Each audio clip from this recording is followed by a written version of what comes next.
You are now listening to PODCORN, episode 21, for August 21st, 2013.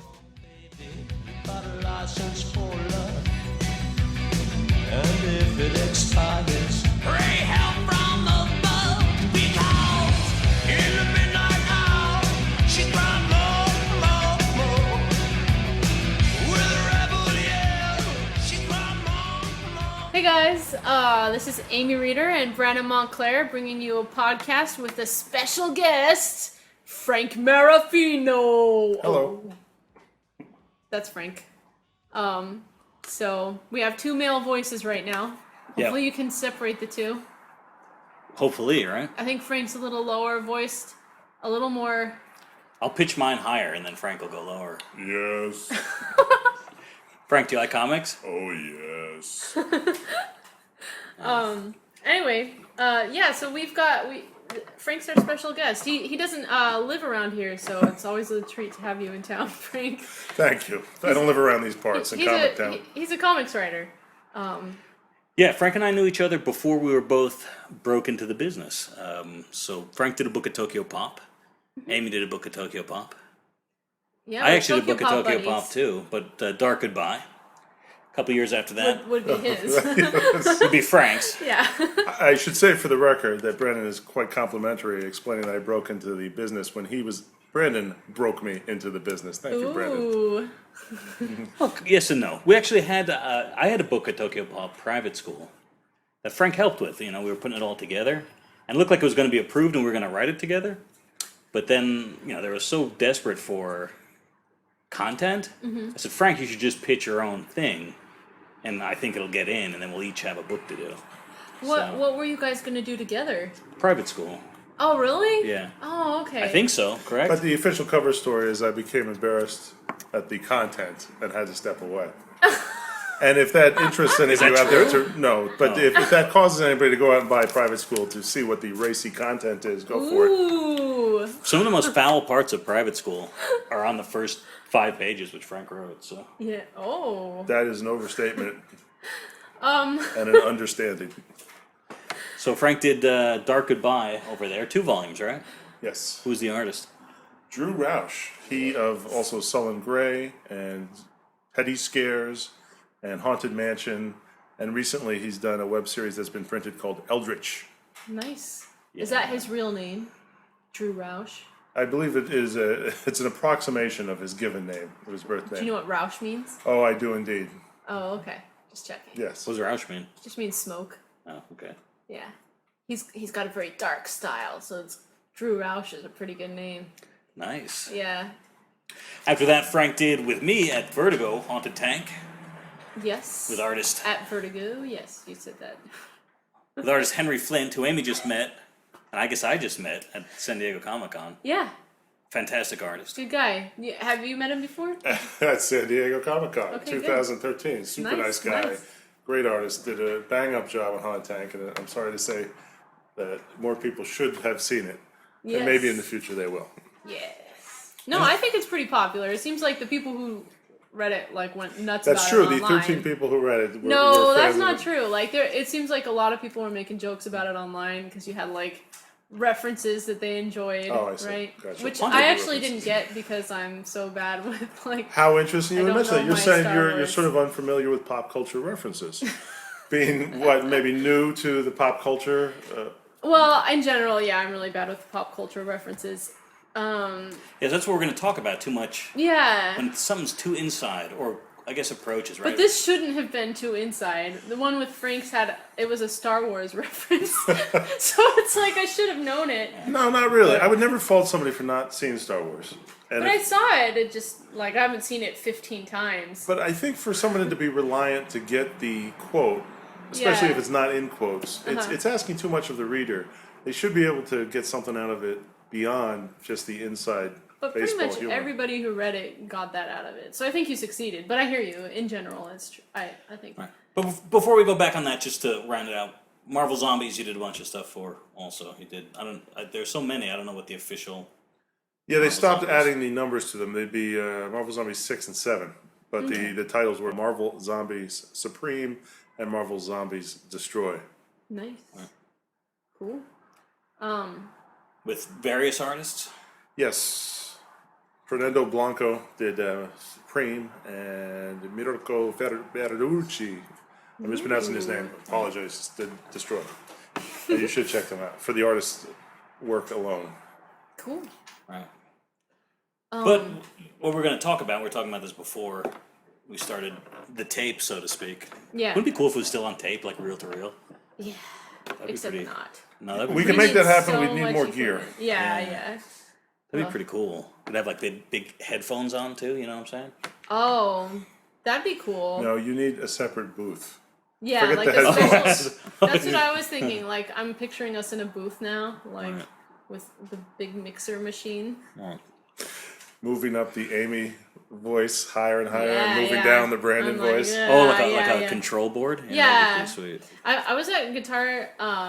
This is getting really off topic, but Guitar Center, and like they're selling those things like for huge discounts. They're still like $8,000, but before they were $25,000. Like, people just don't need them anymore. Well, here's the thing. It's Like a mixing board? What's it called? mixing boards, yeah. But like picture tube TVs, the technology is fantastic. It's just not worth it for people for the size and bulk and Yeah. energy required. I'll tell you, it's worth it for PODCORN, and so let's look into it for next time. Yeah, maybe maybe we'll do a future. Kickstarter and ask for $8,000 so we can buy a mixer for our Folks, not to be podcast. invited back, but I should tell you, one of my coworkers actually has an analog recording studio in Pennsylvania, and he has explained to me some of the differences between the analog recording technique versus the digital, and why a lot of recording artists go out of their way to get to his studio to record their music, among Nice. many different fields of music. And that's to be heard some other time. Could Yeah. you press PODCORN episodes onto LPs? Sure. That'd be pretty sweet. Whoa. And then people can mix them up in the club. Yeah, exactly. Oh, wow. Old school. What if my oh wow just then were mixed? Oh, It'd be like that. That's what I would do. I'd make it the Well, you don't voice even need, you crack. just did it. over and over again. All right. But anyway, comic books. Yeah, so we were talking before about how I don't know a lot of things in comics. I didn't grow up with comics. I got into them late, and first I got into them through manga. But even I wasn't even like a huge manga fan. I just really liked it and wanted to make it myself. And then I got published by them pretty quickly after that. And then I started getting noticed by like Vertigo and started working with them. And that's when I finally started thinking, oh, I should start reading like American comics. I don't think there's any shame in that, though, right? It's like, No, it's just like why do you have to be, so well versed in comics your whole life to Well, make comics or be a fan of comics? 'Cause I'm that's- not necessarily ashamed of it, but it just gets embarrassing because I don't know who people are ever. But do you think that attitude is that stuff, not just creators, even fans, right? As somebody who was once an outsider, do you see stuff that comes out from, like, especially Marvel or DC and say, well, there's no way that that's going to appeal to anybody who hasn't been reading it for their whole life? I mean, I think that the majority of things I see, I think that the outsiders won't read it. To be honest, that sounds pretty pessimistic. But the thing is, when I do find things that I think most people would like, I start to get very excited about them, and I lend them out to my friends and all that sort of stuff, which is what we should all be doing. We should all be thinking of what certain titles our friends would, really like, because it's really hard to get into that sea of options. It's just, you don't know where to start, and a lot of people, it's just not worth it to them to see what they're missing out on, because they don't even know that they're missing anything. How'd you first get comics, Frank? What was your? Some people remember like, oh, this is my first comic. I don't have that memory, but I can tell you, my memory is very succinct, is that comics were around in spinner racks at convenience stores. But my entree into comics were, like so many people even today, it was licensed comics. It was Yeah. through the G.I. Joe and Star Wars comics. Oh, okay, cool. And that it was more immediately available just as a concept because I already knew what those concepts were, whether I could quote from the movies or not. Yeah. But I also know at the time there was more science fiction and war comics available. So if you were interested in Star Wars and G.I. Joe comics, you could try out Sergeant Rock or Atari Force or Omega Men. Yeah. And in fact, I remember being with some older kids in the neighborhood saying that all superhero, this would be maybe the early 80s or probably the early 80s. They said all superhero comics are stupid except for the X-Men. That was the exception. Interesting, yeah. And obviously a lot of superhero comics followed the X-Men's impetus, but at the time, these older kids who I guess were cooler to me and people my age were saying there was a lot of great comic books out there that were science fiction based or war based or maybe even horror based, but superhero comics were stupid. And they looked at these older kids that had wrestling posters on their wall or BMX bike posters, and they thought, well, in a way, it's almost like they were poster children of today's current non-comics readers. Yeah. They're into other things, but for them, an entree point into they're both guys, young guys, but their entree into comics in general were war comics and science fiction comics, and that's pretty similar, at least for a lot of boys today. There are comics that are often licensed that might be more accessible. The great thing about manga is that paradigm started to shift towards young, especially young female readers, but women readers in general. It was sort of an entree point to comic book reading, and I don't think it matters that, being that they were primarily Japanese or from other Asian countries, that they were slightly different in the formatting or the storytelling. It really was a way to access new readers to become interested, because I think a lot of times the subject matter was different, right? It might not have been through horror or war or science fiction. Any subject, and also it was self-contained. Like, I mean, they could be really long titles, but you could start with book 1. You know what I mean? And that's just totally something you can do. And you would know it all, Tough to do with superhero comics. Superhero comics is like a religion, Like, it's very very nuanced. There's just a lot of knowledge in it. And I'll never fully understand it, partially, not just because I didn't grow up in it, but now that I'm drawing it, I don't really have a whole lot of time to get in on all this stuff. So I really just, right now I'm just trying to read some classics, and I don't know. Well, the hope is that, classics means different things to different people, but the hope is what you're reading that you might not have been exposed to before has some kind of value to you artistically through its storytelling, or somehow you're attracted to the aesthetics, and if it makes you better, great. But it might cause you to think about how to present things on the page or how to tell your story. And I think for so-called lifelong comics fans, they might have the names of more creators under their belt because they've been interested in it for a while. But there should be no shame in not knowing names of people. You should be able to, just like an average person going to a library or bookstore, want to look for what's interesting, pull it off the shelf and read it. Yeah. And I don't know if that's really that you're able to do that going to the comic book store often.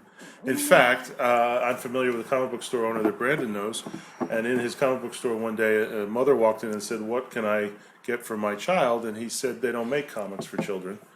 And the crazy thing is, behind her were some digest volumes of actual superhero comics that had been specifically published to be more accessible. This is when it's just a chance for bitterness, right? Yeah, a chance for a comic book store owner to be a typical comic store guy. Yeah. But it was just amazing. Forget about the ability to turn off a potential lifelong customer. Yeah. But here was an example where there are available titles, but what is the access point for someone to get to them? So you started reading through manga. How did you come across manga? How did you see it for the first time? Was it just a chance encounter at a bookstore? Well, I first got into Sailor Moon on TV. Okay. Through a friend in high school, and that kind of simmered because back in that time, they didn't really translate past a certain point for Sailor Moon, and later on I found out that it's because there was transgender characters that would switch genders. Interesting. And there was just too much for them, and then later on there would be gay characters too that they couldn't present fake, that way here. Anymore or something like that. So two very legitimate super abilities, but maybe not necessarily for American television. Yeah. Then I ended up just just really wishing that I could hear the rest of the story, because it would be mid-story and then it'd just stop and then start from the very beginning of all the Sailor Moon episodes, which there's quite a few, and so I kind of had that void, and during college I didn't really get into anything, but I would make up my own characters because I wanted these new female superhero type things. So I had Who were some of the characters you made up? Well, they were called the Chicks. I don't know why, but they all were associated with a different animal. So there's was one of them a chicken? Because that would have been the leader. Chick. Why didn't I do that? See, I thought Chicks was actually an acronym for something. No, they like it'd be like no, it's not. It's Okay. not that cool. All No, right. it's just like there's like Owl Chick and Unicorn Chick and. So this was like, not fanfic Chick. It wasn't a Sailor Moon related team. It actually wasn't. No, it was Okay. like I just wanted to make my own. Because I mean, from a very young age, I've always wanted to create, and I've never thought of myself so much of a fan that I don't want to come up with something that's completely original. Like I don't, and when I'm a fan of something, I'm also not looking for offshoots of things. You know what I mean? What, Like, yeah. What if? Yeah, I understand people say, "Oh, don't you want to do Storm?" You're like, "Oh, it's a cool character." Yeah, but I'd rather do my own thing. But what if it was Sailor Moon? No, what if it was this? What if it was No, that? what if it was Sailor Moon? Like a Sailor Moon book? Yeah, like a comic. That really stresses me out to even think about it. Like, I mean, I'm sure I would do it, but it wouldn't be like my ultimate aspiration. Yeah, I don't know if it's anyone's ultimate aspiration. I mean, fans are that way because they're fans all day long. They're People reading. would hate me on Sailor Moon. You know what I mean? Like purists Except for and those stuff. who would love it. And Yeah, some people might love it, but I'm just saying, like, there would be a lot of people who would hate me on there. Do So you that's think why there's a I'm lot of people who hate you on Madame Xanadu? You know what I mean? No. Well, there you go. Yes, your take on that character wasn't their grandmother's version of Yeah, Madame and I guess Xanadu. there's not been a million takes on Sailor People Moon. Right? love So- Sailor Moon, male and female too. It's like 50-50. But So- you know what's interesting in your story is that that's almost akin to coming to comics through a licensed book. In this way, it may It's have been true. reversed. So in that way, and it was also they are superheroes. So I Right. did get in through, I guess, a semi-traditional way, and so yeah, I kind of ignored that stuff until my sister-in-law was starting to read manga. So I would like check out what she had and stuff, and that's when I discovered that Tokyo Pop had this Rising Stars of Manga contest, and I was like, this I just think these things in my brain sometimes. I'm like, I could be really good if I just figured it out. And so I taught myself how to draw and got into one of those books. That's amazing. So your passion fueled your talent. Yeah. Yeah, I wasn't that good at first. So, yeah, But you were good enough to be noticed by a certain editor at Tokyo Pop at the well, time. that was still 8 months later, and from when I had decided that I learned how to draw, and actually a lot had happened during that time as far as my abilities went. So, yeah, I don't know, but you know, I still had a lot of way to go, and I'm sure he saw in it that I was, you know, Who? Brandon. It was just right. You know, it was an entry. I didn't know you at all back then, right? So. Yeah, I think you saw that I had stuff to say. Well, of course, we put you in the book, right? So. Yeah. Brendan is a good eye for talent, but you were coming at things from a different perspective. Mm-hmm. And part of that was your line work, and part of that was probably your storytelling. And so, keeping aside ability, your stuff was probably unlike anything else that Tokyo Pop was seeing, right? No, yeah, exactly. It was, And so there's a unique quality there that is special. yeah, it had its own style, and it had a lot of sophistication for somebody who didn't. And I didn't know this at the time. You don't know it reading a blank story. It was the Ostberg study, right? Yeah. Which is in Rising Stars of Manga, Volume 4. Yeah. Which you've mentioned a few times. If you can find one of the 800 copies they printed, it's probably, you know, it's Amy's first appearance. Yes. But it was good. It was very discreet. You know, I mean, discreet's not the right word. It had a great use of discretion, though. You know, so even though you were new to comics, and I didn't know if you had knew or drawn comics your whole life because we just have a finished product, right? But it was you know, everything she's doing right. Balance of the pages are good. The storytelling's good. It's not. It's unique, but without being too goofy, you know what I mean? Trying to reinvent the wheel, which a lot of people have to go through. You had a very natural ability to, as it turns out, since you didn't have a lot of experience, to kind of pull what's good out of your influences, you know what I mean? Yeah. Without scrambling it and saying, I'm gonna do this, I'm gonna make it better, or I'm gonna do this and leave that alone. You knew what not to do, you worked within your strengths, and it came out, you know, in a way like a professionalism without being professional. Does that make any sense?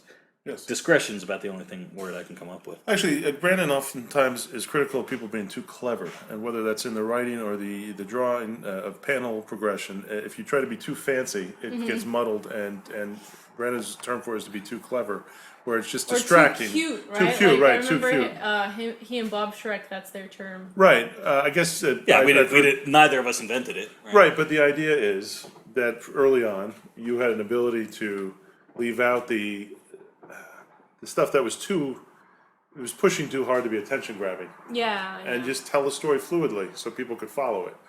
And that is a real talent, and it usually takes years of effort. Yeah, I think everybody goes through a phase before they get good of being clever in a good way, but then too clever, and then I got to pull it back and do stuff.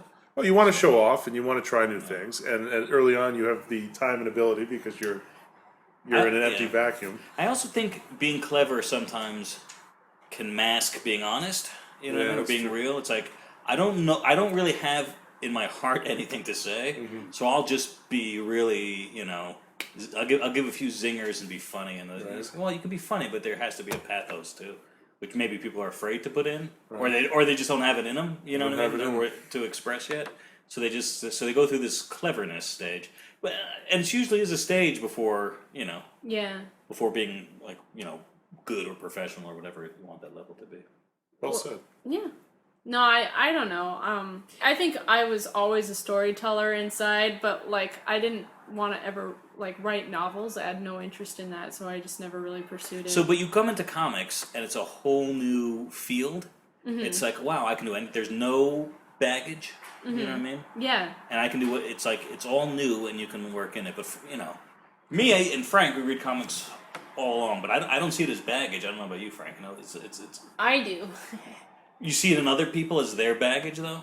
Yeah, I think it really limits people. I think this is why we don't have more people reading comics, is that we're too worried about like fixing what's already there instead of making something new. You know what I mean? Like everybody, like I don't know, and I'm guilty of this too. Like right now we're doing a book that's kind of superhero-y, But it has other elements. Yeah, it does. But I think the reason why we do that is because we feel like people have done it wrong and we want to do it right. And that's what so many people think. And they're like, I'm going to fix superheroes instead of just coming up with something new, I can't argue for your impetus for doing that book, but isn't it partly something that's going to be attention grabbing? It's going to attract new readers because they look at the concept and they say, that's interesting, I'll try it out. You're talking about like superheroes that... Well, are you talking about Rocket Girl? Yeah, well, I was just like loosely referring to Rocket Girl and how that makes me a little bit of a hypocrite. But I guess I don't see that from the outside. Maybe internally you're having issues, but I see that first as a different type of genre, right? It seems more science fiction to me than superheroic. And if she is a hero with super abilities, then what's wrong with her being heroic and people want to see heroes' journeys. People want to see action-packed stories. Yeah, I mean, just playing within a genre, I don't think makes the genre stale, right? It's just except that everybody wants to play in that genre. Everybody wants what if superheroes really were real in the real world?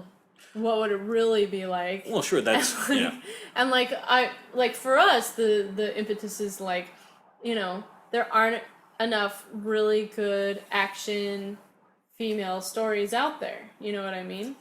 And so we're still going into it with the knowledge of what's happened before. You know what I mean? Like we're still reacting. But I'm happy to do it, nonetheless. But I'm just saying, like in general, that's what everybody kind of has like hung up in their minds because they've been reading this stuff for so long. But I don't think it's genre parameters that hang people up. But it's actual events that have happened in the in the fictional continuity of a Marvel or a DC universe. You know what I mean? Yeah, maybe. It's like, and I don't know. It's like, hey, you have to have a character presented a certain way, or you have to, because of something that happened in the past, or you have to respect what happened. It has to count. You know what I mean? Is an expectation that a lot of readers have. Right. And I don't think when I go into writing Batman, like for Legends of the Dark Knight, or any of the goofy Marvel characters in Fearsome 4, that I have to,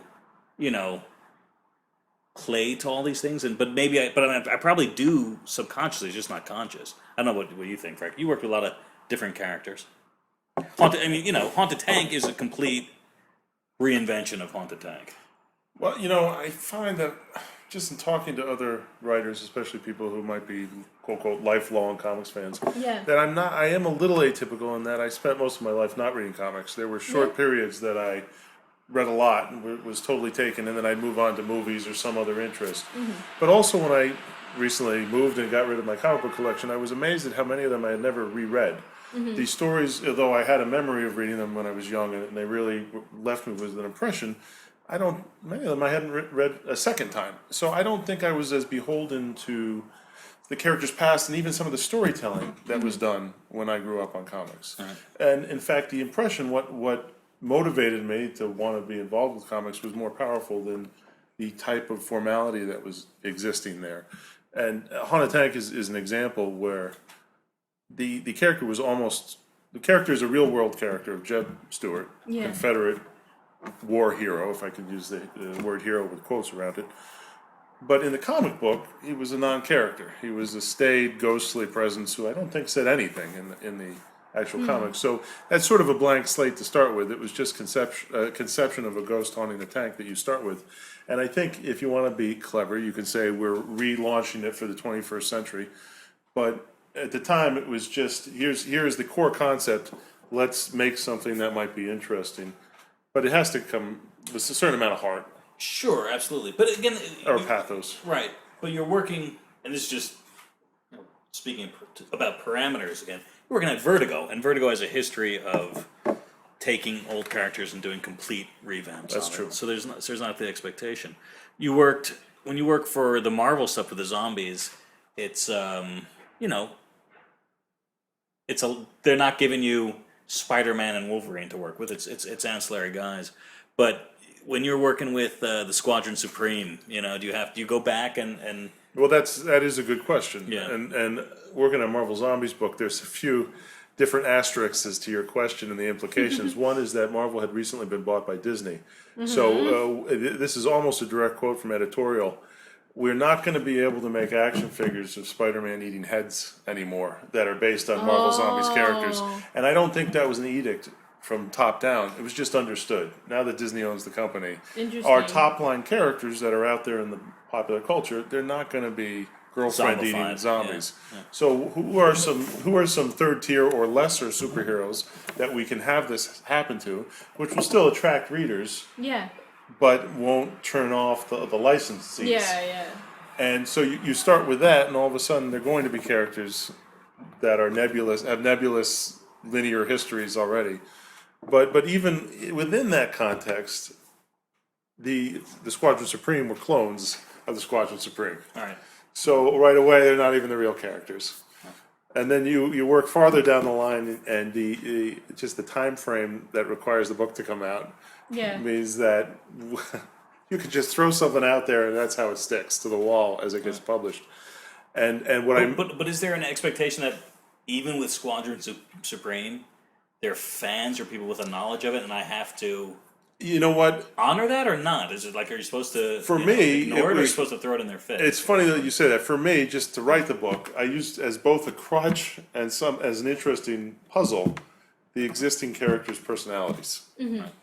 Because I thought that way at least the voices might be differentiated, or I could play off their existing behavior. Yeah. But being zombies, they're probably going to be cannon fodder anyway, so how much are you going to build up characters? Yeah. But what I noticed as I just lightly looked at some responses of the book is how people really did care about the Squadron Supreme. And while some people, it was very clearly stated they were clones, some people actually took them to be the real Squadron and either appreciated or didn't appreciate the take on the characters. Yeah. And that was surprising to me, but why not? The whole point of any fiction is to make characters seem real so that a reader gets invested in the character. And so it shouldn't be the fault of readers that they're too invested in the character and they think Good point. and they think that the writer has not got it right. Sure. But Marvel Zombies, one of the reasons it continues is because of strong book market sales. Amazon and bookstores, it does everything else. So I guess the what one infers is that it's a lot of non-comics fans Absolutely. are sticking with this book. Interesting. So do you? Like I said, is that? You're so absolutely you say, right. Hey, anybody can read these things, or only comic book people can do it. You know what I mean? That is a really good point. It was presented to me before I wrote the first issue that the single copies of the issues wouldn't sell at all. But don't worry, the collections will sell like gangbusters in the bookstore. Interesting. And so that was already part of the sales and marketing model. Yeah. And you're absolutely right that a lot of the responses I saw were from, let's say, a horror film or literary horror websites Yeah. that weren't covering any other comics except for maybe a Steve Niles comic or something else that was tangentially But it's also its own horror-based. brand, right? There literally is Marvel's. As much as it's random horror fans picking up a Marvel Zombies book, it's the people who picked up the first, second, third, fourth, and fifth hardcover too, right? Or Yeah, no, you're absolutely right. Well, part of that is being completists, but even the non-superhero fans have more of a sense of who Spider-Man is, and they may not have read any Spider-Man comics, but to them, perhaps they're getting more out of Spider-Man being a zombie because they have. It's almost like Santa Claus being evil or the Easter Bunny attacking you with its fangs. There's a turn on an icon. Whereas the more later Marvel Zombies books, the entry point, pardon me, was that it's horror fiction rather than that it's specifically superhero right? based. It was zombie fiction. Even, Zombie right? fiction, yeah, that's right. Yeah. So I know that what you're saying makes sense to me, and I know that superhero readers enjoyed the fact, just as editorial intended, that there were some familiar characters. Right. But that didn't sell many copies of the actual Interesting. comic book. It was. I think you're right. Probably non-traditional comic book readers having the easy excuse to buy the collection, which is easier to pursue and read in one sitting. It's so strange to me though that so then it sounds to me like it doesn't even matter that it's Marvel, it just matters that they're zombies, right? I mean, Yes, except there's tons of zombies. What would make Marvel zombies different is maybe there's a superhero. zombies in general are just popular. Oh no, you're absolutely right. But adding that superhero angle is just something that either makes it a little different or raises it away from the scrum Yeah. of other. It's the pre-awareness. Yeah. And so it's a super zombie. That's something a little different from a regular zombie. I've always hated zombies, but then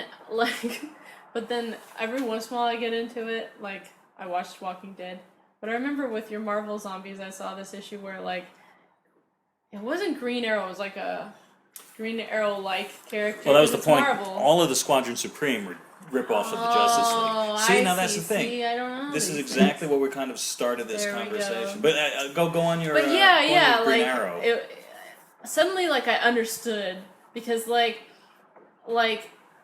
they couldn't bite the guy, so then instead he pulled out his tooth and turned it into an arrow and shot it at somebody to bite him that way to make him a zombie. And I was like, I can understand why this would be pretty cool. And I don't even know a lot about Green Arrow. You know what I mean? Well, I'm not a Green Arrow fan. But I should say, just to stop you, that is what makes super zombies different. Is that if you and you don't, but if someone was to like a zombie story, this adds another layer of gee whiz, golly wow these factor. are all the cool things we can do with zombies. They can do more than the average zombie. Yeah. Now, the strength of any genre fiction, whether it be zombies or vampires, is that you can actually make it a metaphor for something else. Hopefully, it's good entertainment also.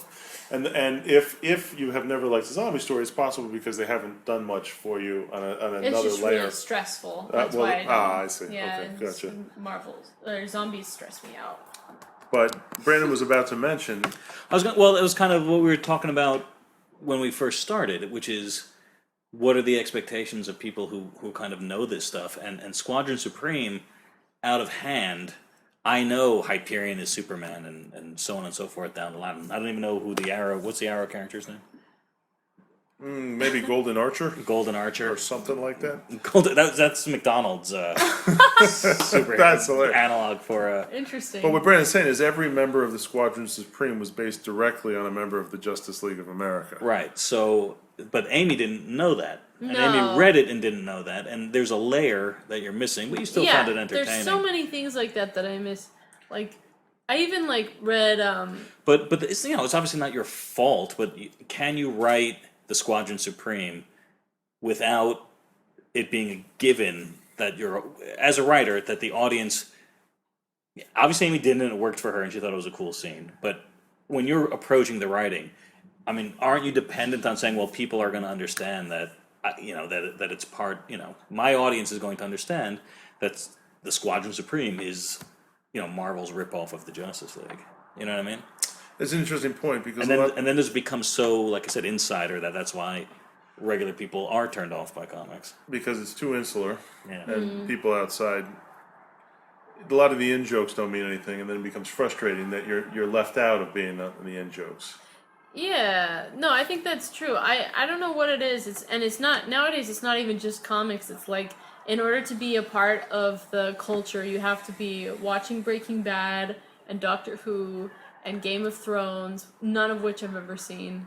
Like it's like you have to know Star Wars inside and out, and you have to know all of the Star Trek, and it's like you just start to it starts to be like you have to read these things to be in the club. Otherwise, like, they're gonna assume if you read comics, then you like all these other things. Good point. I don't know, it's just like a really weird culture. There's an expectation for sure coming out of Marvel and DC, and it's less for zombies, and it's less for, it's even less for Batwoman, because Batwoman was kind of its own thing. It was a little, yeah. You know what I mean? But there's an expectation that you have a core audience, and you can't just be, throw out a completely raw story. It's like, you need to appeal to the history of these characters and the fan base of these characters. So yeah, I don't know, but like I remember I read All-Star Superman, and everybody loves All-Star Superman, and I think there were like a lot of references to previous stories and stuff, and how he had kind of, I guess, fixed them in a lot of ways.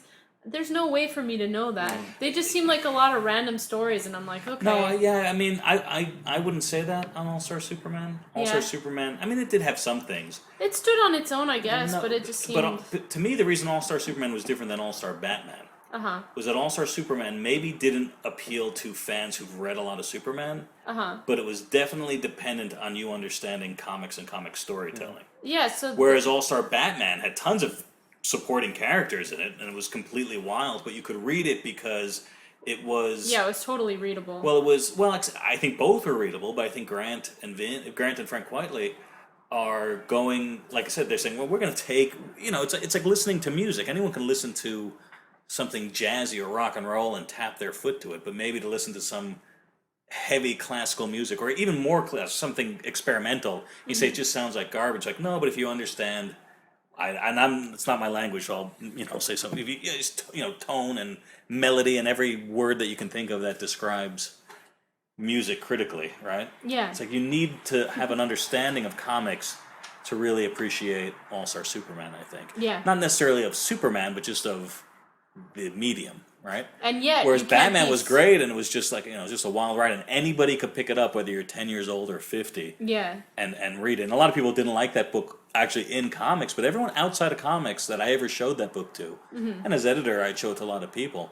They loved All-Star. It was always their favorite, All-Star Batman. They couldn't get enough. Oh, All-Star Batman. Yeah. I want to read it. My mother liked All-Star Batman, See, so. I felt like as a female, I was kind of weirded out by All-Star Batman, but like... That makes sense. Yeah. Like, I mean, the very intro is like just a girl in her underwear, and she's like, I'm gonna be on a date with Batman! And she just keeps saying it over and over again, and she's like, here, I'm gonna go down on my hands and knees, I'm gonna throw out all my underwear to try and find something to wear!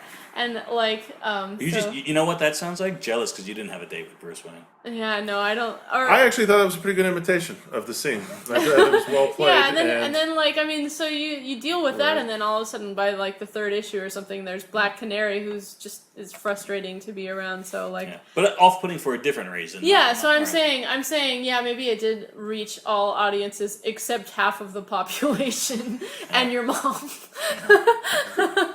But yeah, no, I thought that it was way more readable. Frank, All-Star Batman, thumbs up or thumbs down? Thumbs up, but I benefited from the behind-the-scenes knowledge you gave me about what some of the creators were going for. Right. Which is to say, for me, as a continuity-based month-to-month read, it was frustrating that there was not much story per issue. Yeah. It doesn't mean it wasn't readable. It was very. I think Frank Miller's writing is very readable, but you look at it and it's just a scene rather than a story. I see. But they were going for something that was larger than that scene, Yeah. and hearing the behind the scenes element gave me the benefit of appreciating what they were going for. And truth be told, they never got there, unfortunately. And they never Yeah. got there. Yeah. So I actually, plus I always find Frank Miller's writing interesting, especially how it's progressed from, let's say, Daredevil to now, where some of the repetition and other things he does, he has refined it and extended and played with it. He sometimes plays with his own formality. Yeah. And so for me, it was an interesting exercise, and it was very readable. But I always look for stories, and issue in and issue out, there wasn't much You want story. like a lot of meat. Heidi McDonald once characterized it as the satisfying chunk. Uh-huh. If you plunk down a certain amount of money for a comic book, different people might expect different things, but you should get a satisfying read out of it. Now, that being said, if you read the trade paperback for All-Star Batman and Robin, all of a sudden there is more of a story, and it Yeah. is more satisfying. But the fact that it never gets resolved, it brings that frustration back around. Yeah. Now that's a longer answer than you wanted, Brandon. Now All-Star Superman had story to spare, and perhaps you didn't need to know all of the background, but in being a love song to Superman. And if Superman Love is song to comics. it's love song to comics, Yeah. and if Superman is the best that we can hope for out of humanity, then this comic almost aimed to be the best that we could hope for out of comic books. And so you may not have been needed to be rely on your knowledge of Superman history, but it almost would mean more to you if you were aware of Superman and comics and the history of the form, because in that way, little scenes of him saving a suicidal girl even mean more. Because Oh yeah. well, it's just there's more import and context in every action, in not only what Superman does, but in the storytelling. Yeah.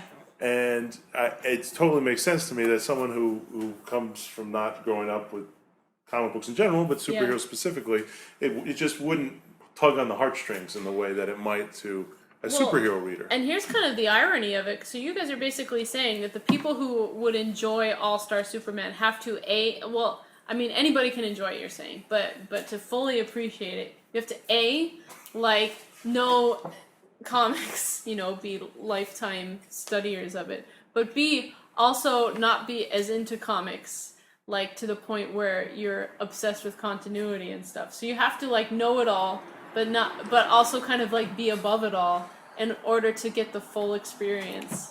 I mean, that's a really big requirement of a comic book. But it's of all the thousands of issues of Superman that come out, that's very much near the top, if not at the top of all of them, right? And I think I don't know if there's a consensus on that, but certainly it's been very well reviewed, and it's even though it's recent, it's one of the very few Superman stories ever that are that's still reprinted and sells well, and people still read and talk about it. Yeah. But so, like I said, it wasn't atonal music. It wasn't something so experimental that you need to know it.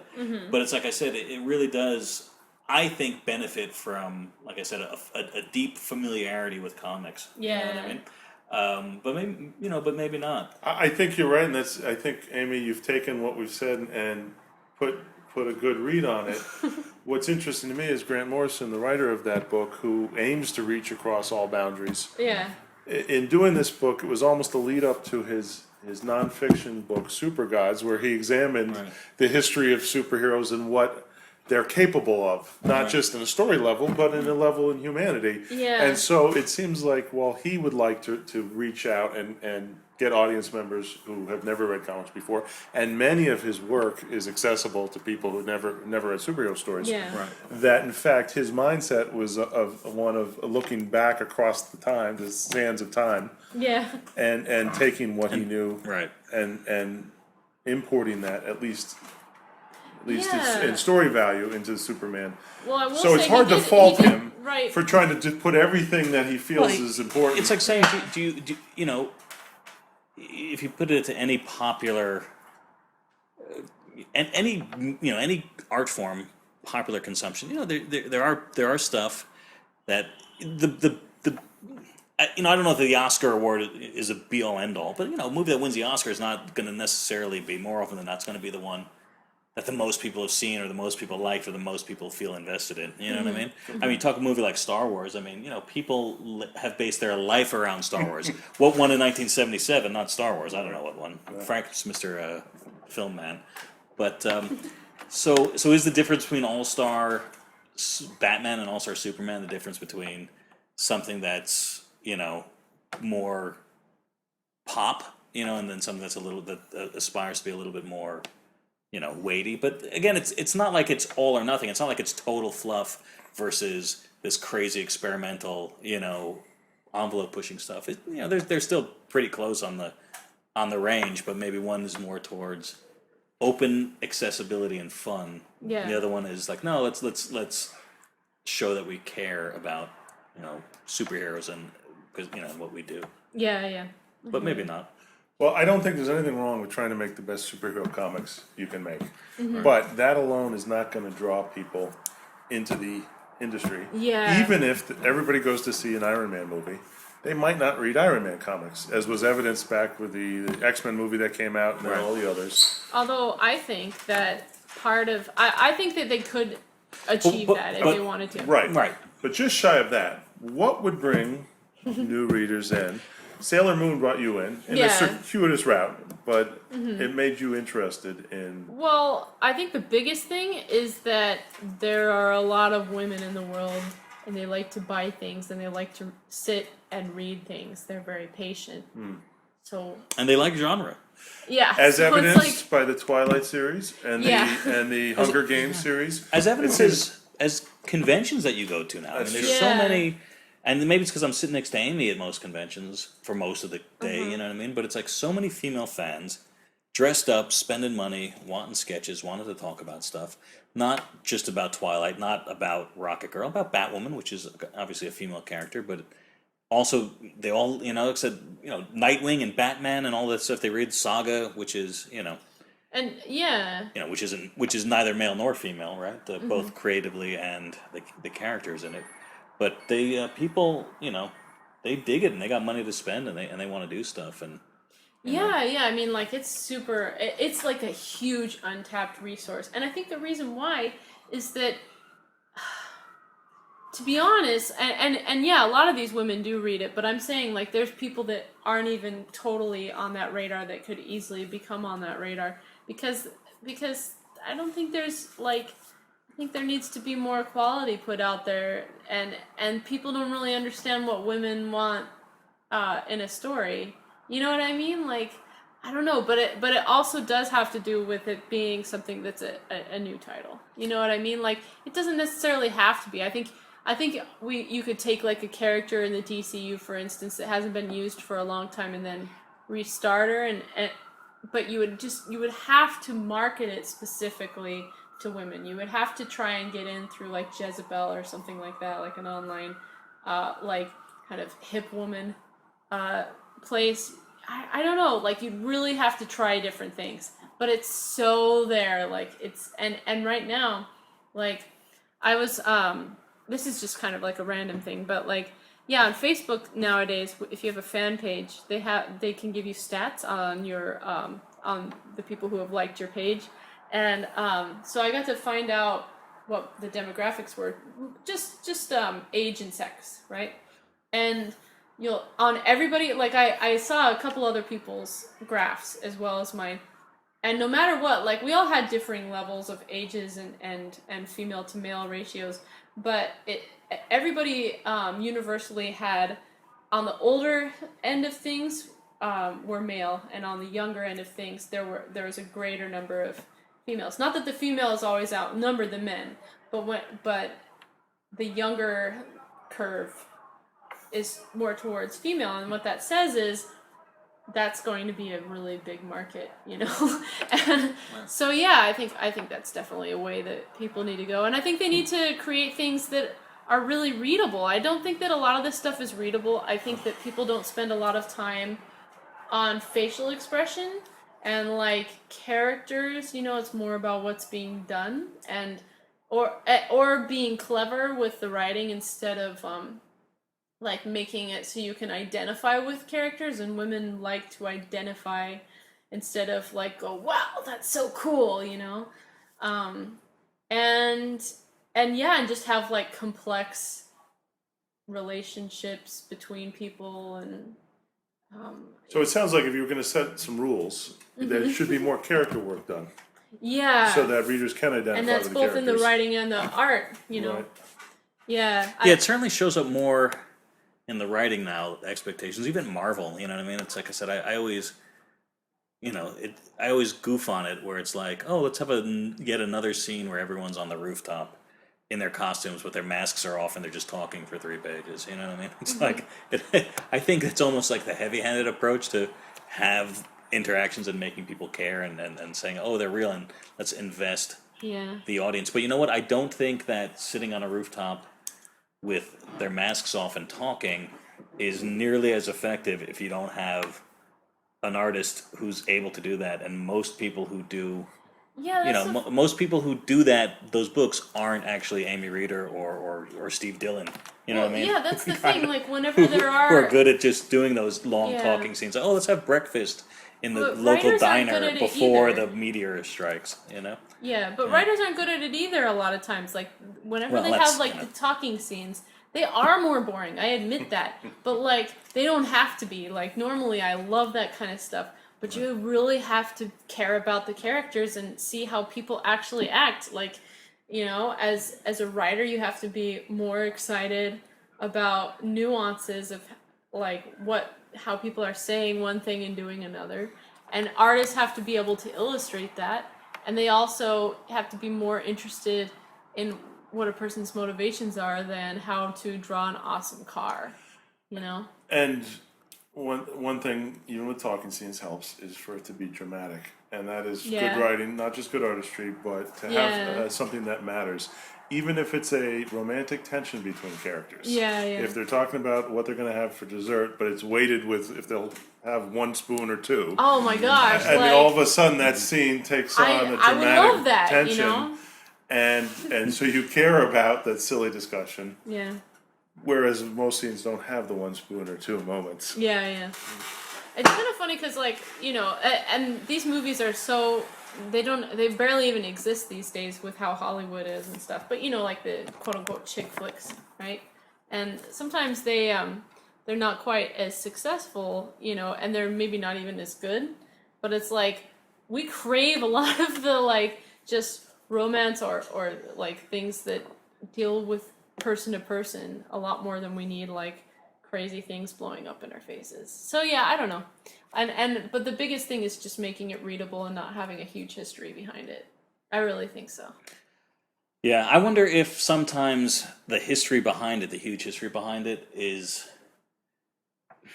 a faulty criticism. Because like there's a lot of books with huge histories behind it, but you can pick up a single issue and it's good. You know what I mean? And a lot of times where you pick up something and maybe you don't get it or you don't feel engaged and you just think, well, that's because I don't have a huge, I don't know all the history or anything. I don't know. Maybe that's a cop-out for even just a fan. I don't know if you can fully evaluate that as somebody who's grown up in it. Of course I can. You can't do it as an individual for what's going on in anyone else's brain either. Yeah, like I said, maybe. I that's probably true, but I know that I tend to think I'm like the spokesperson for outsiders. Yeah, but maybe the accessibility is the presentation of characters and their attitudes.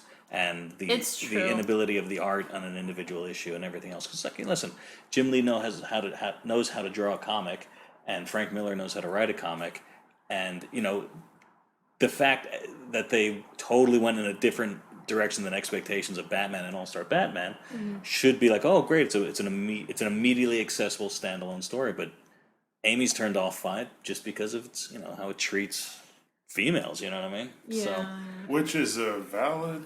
criticism. Of course, right, exactly. But it's not right. But it's Yeah. Well, it just makes you feel like you weren't invited to the party. That's all. Also, it's like, I guess I'm not supposed it's well to come. said, and if that is the introductory scene and issue, then theoretically it's laying out the feel of the series in the book. Yeah. And it's giving you a hint of things to come, and that might not be attractive. Right. Like I said, like so my own point is maybe it's not always continuity. It's kind of the culture that has repelled for so long, rather than convoluted storylines. Yeah. Cool. Anyway, as always, Special thanks to Chris Robinson. Yes. At Chris Robinson on Twitter, and at Amyreeder on Twitter is me. At Bmontclare is you, Brandon.